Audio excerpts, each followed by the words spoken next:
আমরা অনেক সময় আমাদের টেলিগ্রাম যে অ্যাকাউন্ট এটা কি করে অনেকজনকে কিন্তু ভুল ভবিষ্যতে তাদের নাম্বার দিয়ে দিই এবং তাদের পিনও দিয়ে দিই, যে কোডটা আসে কোডও দিয়ে দিই। তো পরবর্তীতে কি হয়, আপনি যদি সেই অ্যাকাউন্টটা লগ ইন করতে চান তাহলে কি হয়, আপনার ফোনে কিন্তু কোনো এসএমএসই আসে না, কিন্তু সেটা লগ ইন দেখায়। এখানে একটা জিনিস খেয়াল করেন, এখানে কিন্তু একটা নাম্বার দেওয়া আছে, এই নাম্বারের মাধ্যমে অন্য একজন কিন্তু আমার অ্যাকাউন্ট লগ ইন করে রাখছে, কিন্তু আমি এই যে অ্যাকাউন্টটা লগ ইন করবো এই লগ ইনে কিন্তু কোনো কোড পাই না। যেমন এখানে এসে গিয়ে কুরিয়েছে দিয়ে দিই, তখন দেখেন ডিড গেট কোড, এখানে তো মোবাইল নাম্বার শো করছে, এখানে কিন্তু সেই কোড বসার জায়গা। এখানে একটা জিনিস ভুল করি, যে অনেকে ভুলভাবে আমরা কোড দিয়ে দিই, আমাদের যে কোড দিয়ে সে লগ ইন করে ফেলে, তাই জন্য দ্বিতীয়ত আমরা যে অ্যাকাউন্টটা লগ ইন করবো এই সিস্টেমটা কিন্তু আমরা খুঁজে পাই না, কারণ সে তো অ্যাকাউন্ট লগ ইন করে রাখছে এবং এই যে কোডটা দিছি আমরা, এই কোড কিন্তু সে লগ ইন করে রাখার সাথে তার কাছেও কোড চলে যাচ্ছে, কিন্তু আমাদের কাছে কোডটা আসছে না কোনো মতেই। তো আপনারা ঠিক করবেন কিভাবে আজকে ভিডিও সেজন্যই।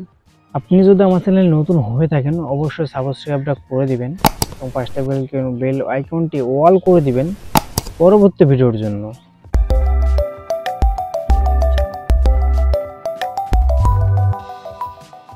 তো আপনারা যখন টেলিগ্রাম অ্যাকাউন্টটা লগ ইন করবেন, তো একটা জিনিস কি, এখানে থেকে তিনটে অ্যাপ আছে, টেলিগ্রাম, টার্বো, টেলিগ্রাফ, টার্বো, তিনটা কিন্তু একই অ্যাপ।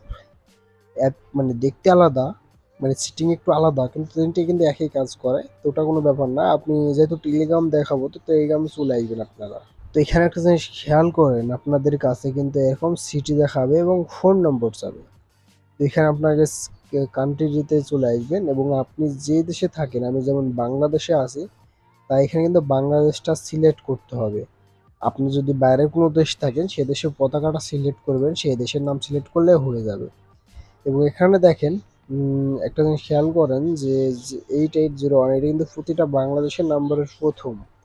আমি যে অ্যাকাউন্ট আমার হ্যাক হয়েছে বা অন্য কেউ চুরি করে নিয়ে নিছে, আমি সেই অ্যাকাউন্টটা লগ ইন করে দেখাবো, সরাসরি আপনারা দেখতে থাকুন। আমি সেই নাম্বারটা দিয়ে দেবো, যে নাম্বারটা অন্য কেউ হ্যাক করে রাখছে আমি সেই নাম্বারটা আমার ফোনে লগ ইন করবো, যেহেতু আমি সেটা নাম্বারটা দিয়ে দিচ্ছি। দেখেন একটা জিনিস খেয়াল করেন, যে আমার কিন্তু এই আইডিটা নাম্বার দেওয়া হয়েছে, এই আইডিটা কিন্তু অন্য কেউ লগ ইন করে রাখছে এবং এই অ্যাকাউন্ট আমি লগ ইন করতে পারবো না। এবং কীভাবে লগ ইন করছে এটা দেখে নেন, টিকমার্কে ক্লিক করে দিয়ে এখানে কিন্তু আপনার নাম্বারটা আবার শো করবে, যে নাম্বারটা বসালেন। আপনার যদি নাম্বারটা ভুল হয় তারপরে এডিটে দিতে পারেন, দিয়ে নাম্বারটা ঠিক করে নিতে পারেন। আর যদি ভুল না হয় তাহলে এখানে দেখেন ইয়েস আছে, এই ইয়েসে জাস্ট ক্লিক করবেন, ইয়েস।